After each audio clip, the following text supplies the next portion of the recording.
Hey, good morning, good afternoon, good evening, wherever you may be. Scott Luton and Kim Reuter with you here on Supply Chain. Now, welcome to today's live stream. Kim, how you doing today? I'm doing great. How are you? I'm doing wonderful, wonderful. I'm about to melt away in all the heat we're having, right? Yes, But hey, it could be a lot worse, Kim. It could be a lot worse, right? could be worse. We got a hurricane down south. It could be a lot worse. No doubt. And hey, kidding aside, to all those potentially impacted by Hurricane Beryl, thoughts and prayers your way. Mhm. Hopefully, it's one of those take a hard right turn or left turn and go away from all civilization. We'll Everybody. see. Yep. Yeah, that's right. But Kim, great to see you here today. We got a wonderful show teed up. It's the Buzz, folks. Every Monday, 12 noon Eastern time, we discuss a variety of news and developments across global supply chain, global business. We got some great stories to get into. And Kim is uniquely positioned to speak to some of those. For example, how Amazon's gearing up to battle with Temu and Shein. Mhm. Get ready, folks. We got some top takeaways from a recent Politico supply chain discussion on critical infrastructure. And stay tuned for how one manufacturing company has been embracing a 4-day work week. What are the pros? What are the cons? And are more companies going to be joining them? We'll see. Buckle up and get ready. Kim, we got a lot to get into today. Which topic out of all of those are you most excited to speak to? Well, obviously the Amazon topic because we have history there, but also I think Politico got some very interesting points that are they're going to lead to a great conversation. I agree with you. I agree with you. Two things, folks, before we get into and get things going in earnest. Number one, hey, give us your take in the comments, whether you're tuned in via LinkedIn, YouTube, X, Facebook, Twitch, no matter. Let us know what you think. Just like here, Nana, who is saying hello to Scott and Kim via LinkedIn. Great to see you, Nana. Of course, T Squared holds down the fort for us on YouTube, saying, bring on the nourishment and a half. Good to see you. T Squared, as always. So, number one, give us your take in the comments. Number two, if you enjoyed today's show, we'd love for you to share it with your friends, your network, you name it. They'll be glad you did. Okay, Kim, before we dive into all four stories, we've got a couple resources that we want to share with folks. Resources are good things, right? Resources are great things. So, we're going to start with the U.S. Bank Freight Payment Index for first quarter 2024. So, folks, we're barreling along. The second quarter edition of this quarterly resource will be released here in a mere weeks, and it really does a good job of sharing insights related to the domestic freight market. And it's free, Kim. Hey, I love good free resources. You can't beat them with a stick, can you? It's a great resource. We did an episode with this a couple of months ago, and fantastic information. It really gives any retailer, anybody who's in importing, manufacturing, distribution, a good view of what's going on in the market. And let's be honest, things have gotten a little squirrely lately. So any information you can get is going to be very valuable. That is right. That is right. And we're dropping the link there in the chat where, folks, you're one click away from signing up. Once you sign up, you don't have to do it again. You get them all each quarter. And like Kim mentioned, you can join into our quarterly conversations. Kim and Tevin Taylor joined me and Bobby from U.S. Bank. I tell you, Kim and Tevin knocked it out. It was a great exchange as we dove into the first quarter. You don't want to miss that kind of stuff. So sign up and check it out. All right. So, Kim, moving right along to With That Said, which we dropped over the weekend. Now, we had some fun with some of our favorite places to eat in Atlanta. And Kim, I'm put you on the spot. Heads up. I'm going to put you on the spot, asking one of your favorite places to eat in Atlanta as you come through. Okay. So think about that. We hit some news, including how the aviation industry is tackling the ongoing perma crisis landscape. If y'all heard of that term, perma crisis, because disruption just doesn't end. It's the state we stay in permanently. We also offered some great resources, including a really neat ebook from our friends at OMP entitled The CSCO Guide to Green Planning. So check that out. Our almost weekly newsletter. We bake in a little flexibility for us there. And we are dropping the link right there in the chat. You one click away. Y'all check that out. All right. So, Kim, your comment, whether it is one of your favorite places through Atlanta, which, by the way, the Optimist and Nuevo Laredo was two of our favorites that we put in there. Kim, when you pass through Atlanta, is there a place you love more than others? I'm going to be honest with you. When I pass through Atlanta, it's the airport. I have not been to downtown Atlanta in a long time. Okay. All right. We're going to change that. Hopefully we'll change that soon. But yeah. All right. So, folks, another one we dropped there, the Crescent City Kitchen, South City Kitchen, kind of in the Midtown area. Y'all check that out. And Kim, we really enjoyed, speaking of one of the resources we put in there. We put in resources from O&P, Omni and Partners, and many others. But on the O&P, you and I had a great live stream last week, really focused on how we can help supply chain organizations make more progress to answer the sustainability imperative. How cool is that conversation and that guide they shared with us? It was a great conversation, a great guide. As we talked about during that webinar, is that start with the low-hanging fruit, move up the tree. In just having a more efficient supply chain, you will automatically be more sustainable. And don't forget about returns. That was the other big takeaway. That is right. The returns are getting a little bit more attention. They need a lot more attention. So get ready, folks. All right, Kim, good stuff. Good stuff. Hey, really quick, T Squared says, bring on the nourishment, which is that's his established tagline. Preferably, though, they say, a chicken box and a half and half with extra lemonade. Yes, that's my Baltimore sensibilities coming through. Kim, you're laughing as if you know what he's referring to. Yeah, so I spent some time in Baltimore. So yes, I understand this.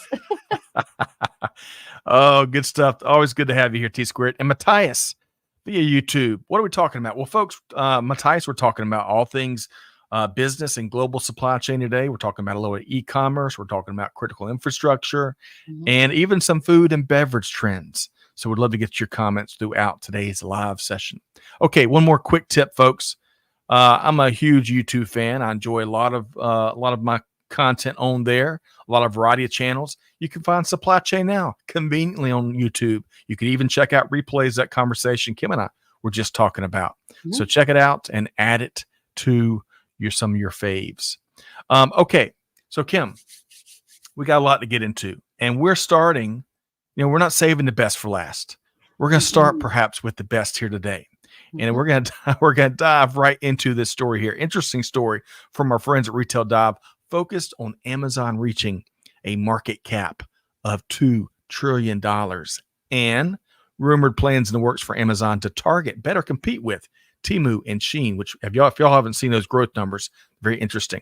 As I mentioned, Kim, our oldest loves Shein in particular. I'm going to get her voice of the customer on a future show. But back to this article, only a handful of companies have ever reached a market cap that big, and it comes just ahead of Amazon's 30th birthday, at least measured by the day it incorporated. Some of those in the media are reporting that Amazon plans to open up a budget storefront of sorts to better compete against some of the fast-growing upstarts like Temu and Shein. By the way, mark your calendars, as Prime Day will run from midnight on July 16th through July 17th. But back to this story of growth and continuing to find new ways to compete. Kim, as a past member on the Amazon team, what's your take here? So shocking that Amazon just continues to just dominate in all spaces. Everything that they do, they're massively successful. We know that a lot of the success that we're seeing with Amazon now is really AWS. The retail business is still strong, but AWS is carrying a lot of that revenue and that profitability for the company. And, on the retail and e-commerce space, Amazon's always doing something innovative.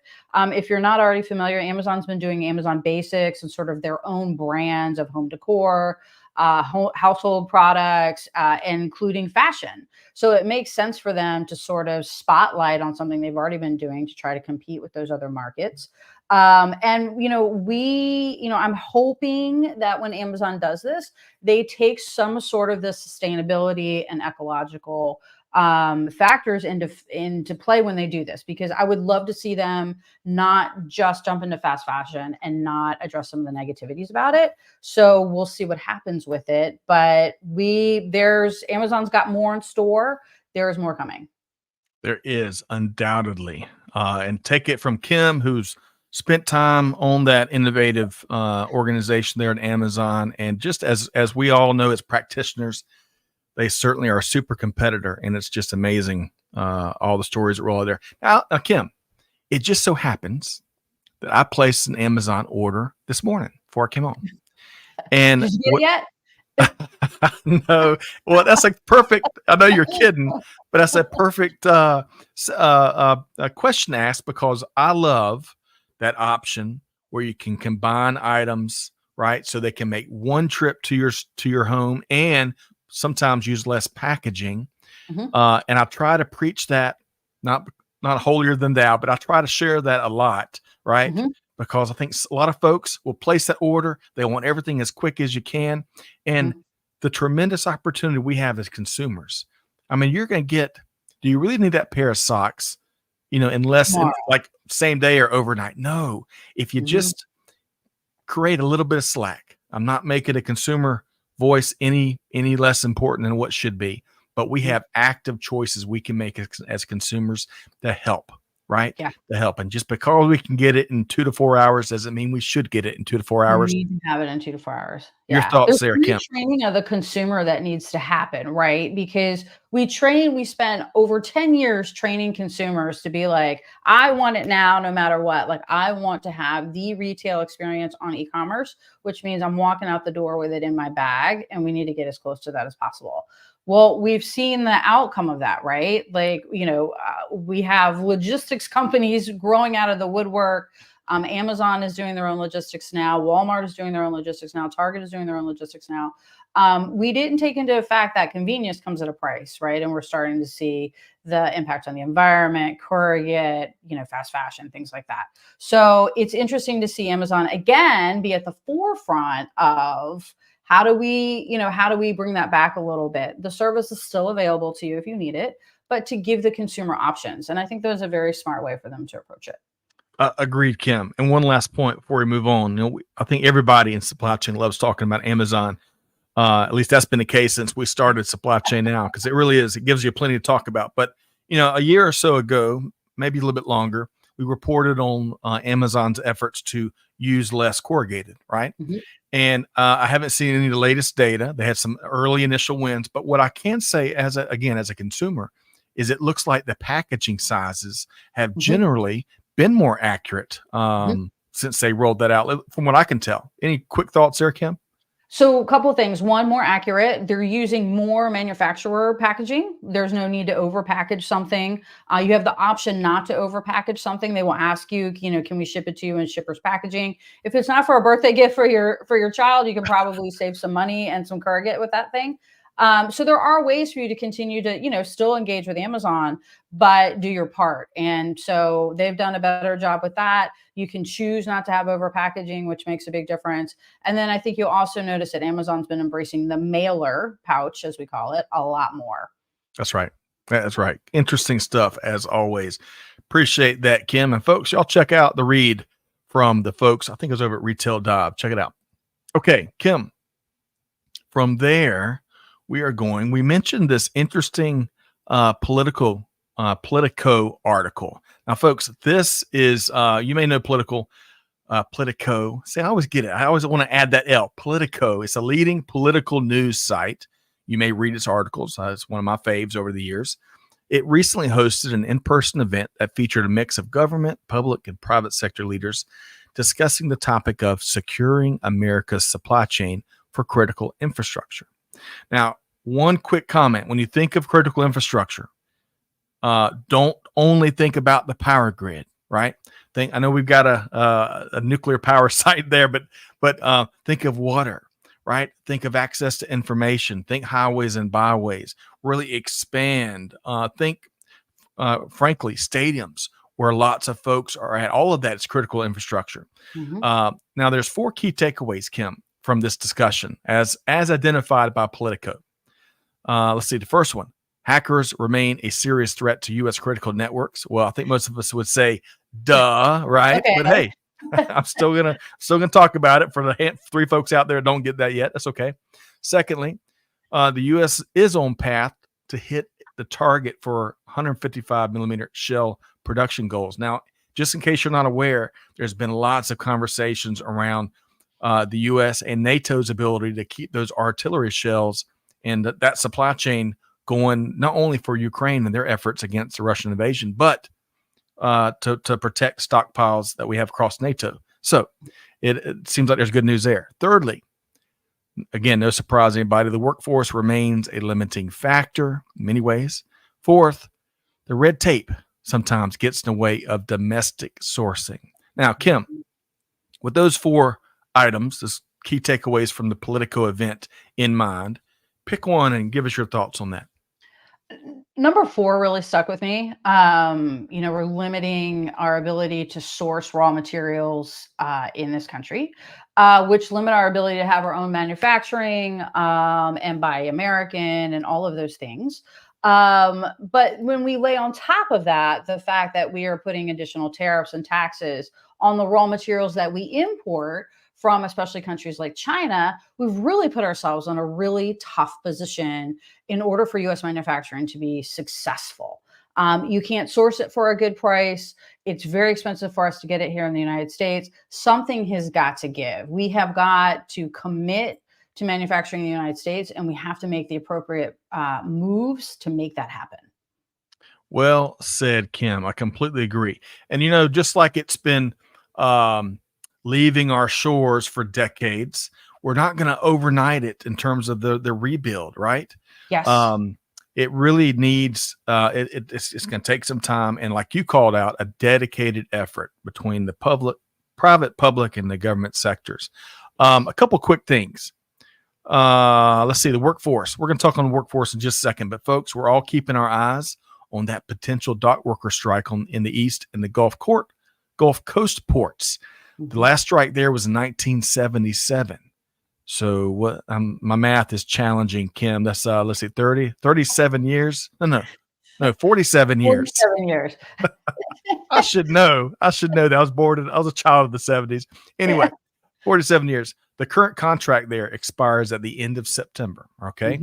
Also, Kim touched on the red tape. I would add, the rare earth metals, big constraints there. There's been lots of conversation of how we can loosen that so we can lessen that dependence, especially on China, right? And then on a related note, the nuclear energy sector, right? Kind of like the image we shared here, which shouldn't be too startling. Believe it or not, that is renewable energy, and the U.S. is far behind many other places around the world in terms of leveraging nuclear energy. But this might be why, Kim. So Plant Vogtle here in Georgia, right, nuclear plant, recently completed a big expansion. It was launched in 2009. It was supposed to cost $14 billion and be done in 2017. Any guesses, Kim, what the final cost was and when it was finished? Okay. I can't even. You're laughing because you know what the answer is going to look like. And it's sad. Us Americans know what's coming. It costs $30 billion, more than twice. It's one thing if it costs $15 and it ends up costing you 30 because you buy a few extra beers or something. But when you're talking about 14 billion and you more than double, and billion, it was finished 7 years late. It was finished in 2024 versus 2017.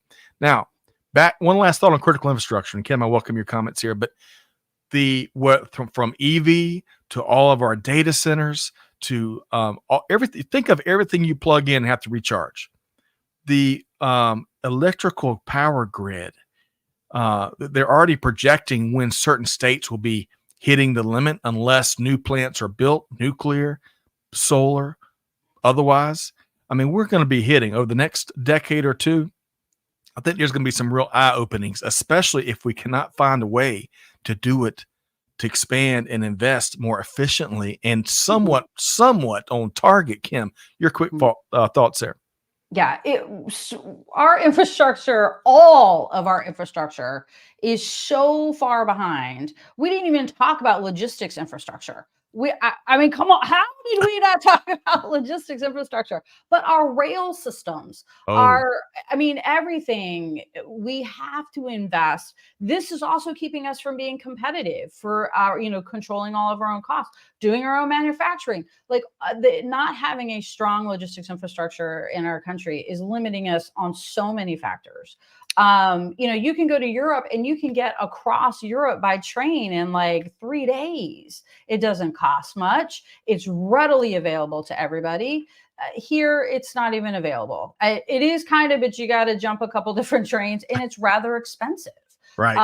And so that, I think we have to focus on logistics infrastructure. All of this electric and EV and all that is super interesting, but we really even haven't nailed the basics yet. Kim, well said. And I'll tell you, back on those trains, I saw an infographic somewhere in the last month or so, Yes. and it showed the European train network, right, and how robust it was, and then it showed the U.S. train network, and it was like, you wonder if even a light is on here in the States. Yeah, But it was like 4 lines. right, great call out there. Great call out, Yeah. Kim. The logistics infrastructure needs Mhm. a shot or 2 or 7 in the arm. Yeah. All right, let's move along to our next story here. We're going to be talking about the workforce, right? That was one of the 4 key takeaways from that private, public, and governmental conversation we were touched on a second ago. And we're going to talk more about it here. So plenty of organizations across industry are struggling to recruit and retain talent. So as Manufacturing Dive reports here, one small manufacturer has embraced a 4-day work week to help its current team get more production done in a manner that works for them. Now, the Society for Human Resource Management, also known as SHRM, says that 2023 data shows that 9% of companies have implemented a 4-day work week. Now, the company featured here in this article, not the picture, but in the article, is the Machine-Asaurus Manufacturing Company. Kim, I knew that was going to get me. The Machine-Asaurus Manufacturing Company. It's a contract manufacturing business that focuses on machine shop services. Think machine parts and small assemblies, right? A small team of 9 employees, and the CEO, Matthew Boucher, I think is his last name, said that they routinely were having to work on Saturdays overtime, get everything done. And they made a switch to longer days on 4 days a week. So now they work 6 a.m. to 4 p.m., 4 days a week. And so far, they've been able to boost weekly sales per payroll dollar by 50%. The company's also saved money and time when it comes to things like equipment startup and shutdown time. And a little tougher to measure, but the team is happier and loves the 3-day weekends every week.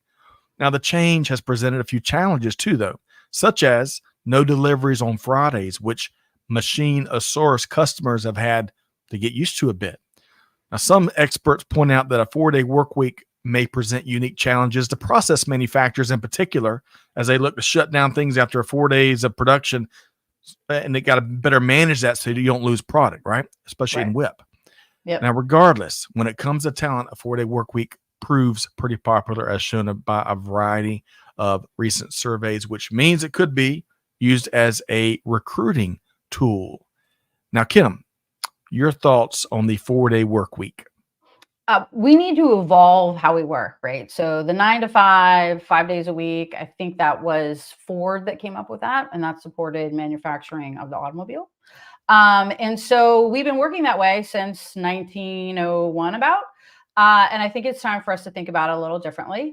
But one of the things companies have found when they've tried to do flexible work weeks, right? You still need people to come together, especially in manufacturing, right?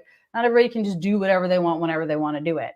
So, having a 4-day work week, having everybody get on that same schedule, I think is going to be key for anybody who wants to do that, which means everybody's going to have to agree on Friday or Monday or whatever it's going to be. But, those models work really well. The models I see that are not working well are when everybody gets to pick which 4 days they're going to be in the office. So we need to evolve, but we need to do it in a slightly smarter way than we've been doing it.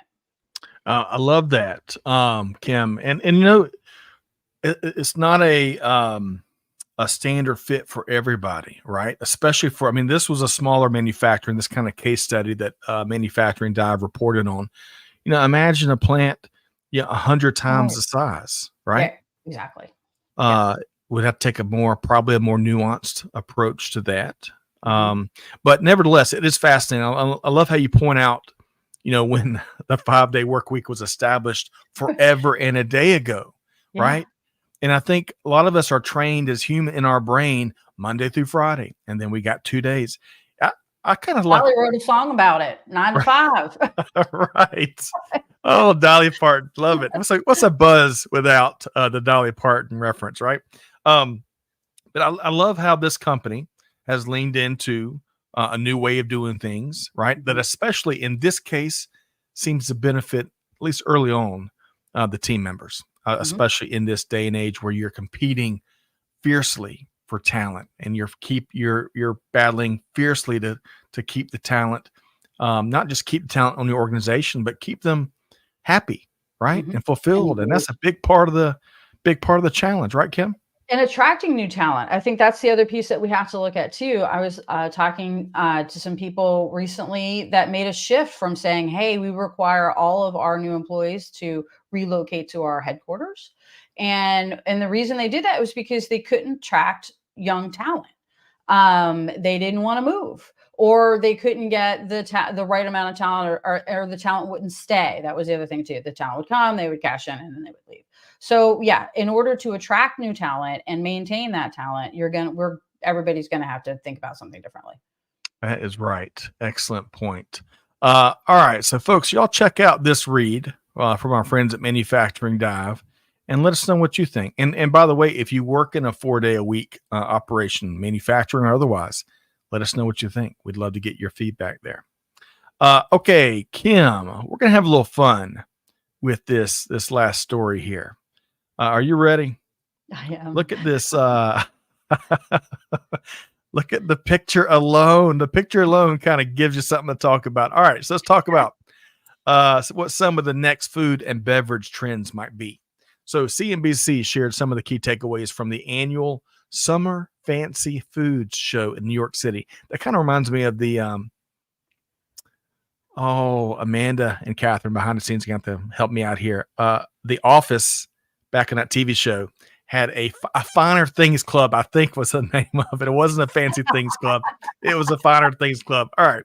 So this is the Summer Fancy Food Show in New York City. So this show is hosted by the Specialty Food Association, and it's developed a bit of a track record when it comes to spotlighting what's next in the food industry. So Kim, I'm going to share a couple of these things they've identified as potential trends. I'd love to get your take here. So first off, honey is everywhere. Yes, the stuff that bees make is everywhere in food and drinks, you name it. Honey soda, honey licorice. Some of these products were showcased at this food show. Tinned fish. We were talking about this pre-show, Kim. Not the canned tuna of yesteryear, like my dear grandmother Hazel Rutland would make. Not canned tuna, I guess it was canned salmon patties with. Not that stuff though. This is new flavors, new seafood varieties, new packaging. How about, as we're showing here, if you're watching this, the Antarctic krill meat, canned krill meat. How about that for new stuff? Similarly, fish on the go is a trend, trying to make fish easier to eat. I've noticed, of course, some tuna packets have been more prevalent in recent years. And creative charcuterie. Did I say that right? Charcuterie? So instead of like the boring pork and beef, how about elk, venison, bison cured meat on the charcuterie board? So Kim, out of all of that, what sounds best to you? The honey sounds best, but obviously I have to talk about the seafood a little bit. But just on the honey mark for a minute, there's a little Italian guy who makes, he's not a little, he's actually a tall Italian guy. But anyway, Nino makes pizza here out of his pizza truck. Fabulous, makes all his own dough. And he has a pizza that is pepperoni with hot honey that he puts on it, which is very good. But I had never had honey on a pizza before I had Nino's hot honey pepperoni pizza. All right, so Nino's hot honey pepperoni pizza. Yeah. We're gonna have to order one of those and do an online online order. The DoorDash is going to be a while, but you can try it. But the seafood is super interesting. That, tinned fish, right, of all things, that is hitting the market. This kind of struck me the most.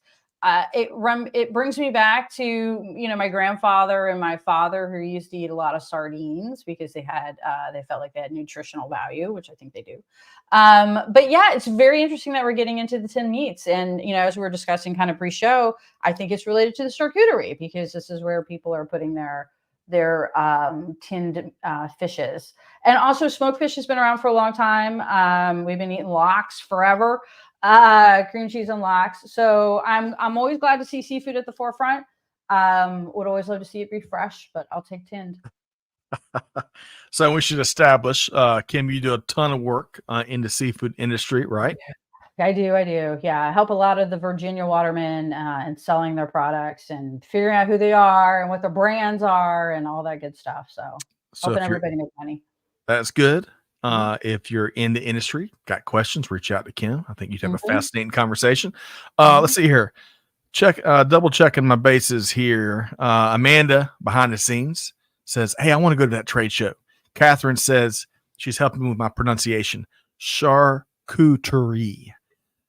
Thank you, Catherine. I gotta break it down phonetically, Kim.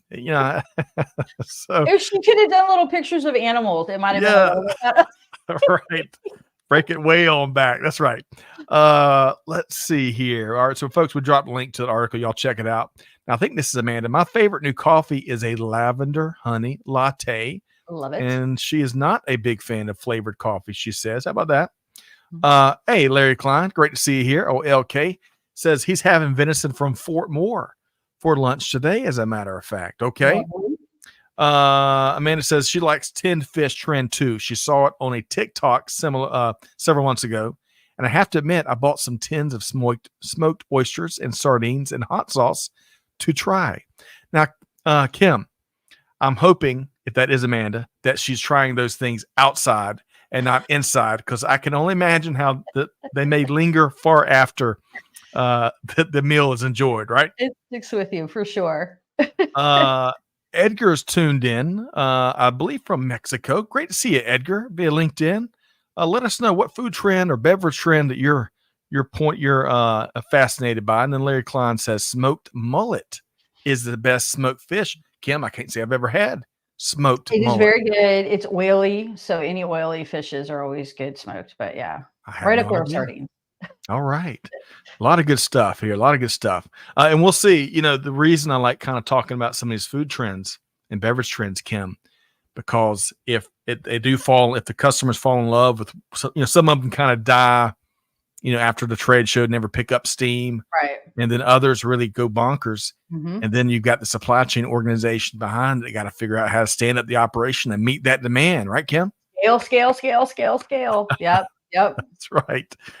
T Squared says chicken fingers, fried salmon, fries, and jalapeno poppers are on deck. Must be a full Yum. lunch today. Man, how about that, T Squared? That's beautiful. Love it.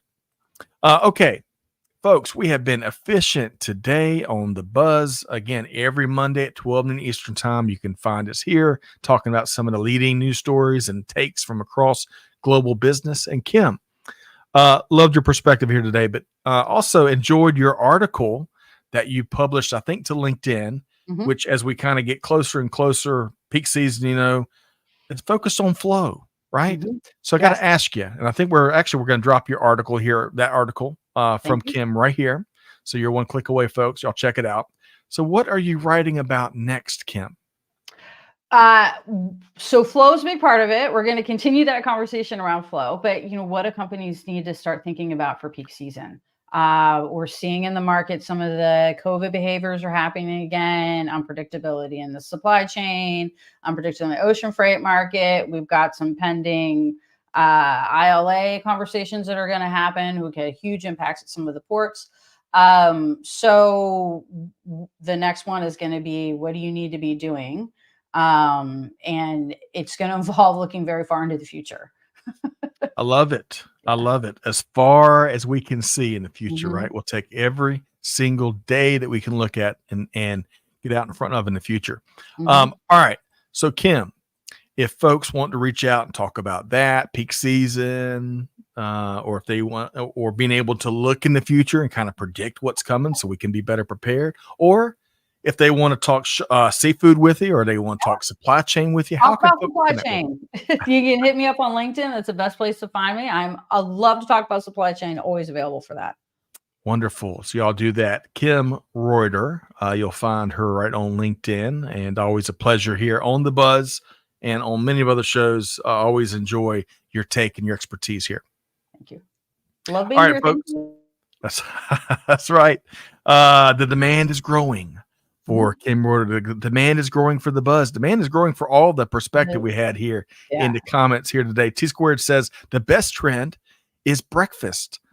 You know, it's good to make time for breakfast. Yeah, I got to say I don't do it every day, but Kim, one of my favorite things we love to do is me and my son Ben try to grab Saturday morning breakfast as often as we can. A little local place around the corner, locally owned.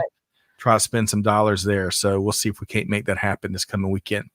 All right, folks, that does it for the buzz. Check out the articles we dropped in there. Check out, with that said, some of the resources we shared on the front end. Make sure you connect with Kim and check out her most recent article focused on flow. Really appreciate y'all being here today and all the comments we couldn't get to. But most importantly, thanks for being a part of our global community, our global audience. I would challenge you, though, one thing. Take one thing that Kim dropped here today, or take something that we shared, gave you some market intel. Act on it, right? Deeds, not words. And with all that said, on behalf of the Supply Chain Now team, Scott Luton challenging you to do good, give forward, be the change that's needed. And we'll see you next time right back here at Supply Chain Now. Thanks, everybody.